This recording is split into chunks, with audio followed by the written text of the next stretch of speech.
د اصلاح او د صلح لپاره دروغ ویل څنګه دی؟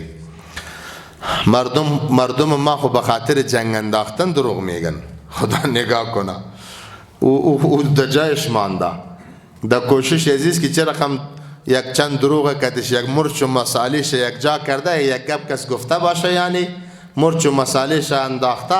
چه رقم 2 نفر جنگ پرتم او خبر نداری فلانی چی گفته عقد. دروغ گفتن فقهای ما میگن رد المحتار علی الدر المختار فتاوی شامی که بخاطر صلح 2 نفر، صلح آوردن، مصالحت، جوړه خراوړل د 2 کسانو په منځ کې دشمنی را از بین میبری که یگان دروغی که به او بگوی که خب بسیار است و خوش بود صفتی تو را میکد، یگان گپایی که دو زده باشه و غیبت کرده باشه او را نگویی برش، بخاطر ازی که 2 نفر در بین خود جور بکنی بخاطر صلح و اصلاح.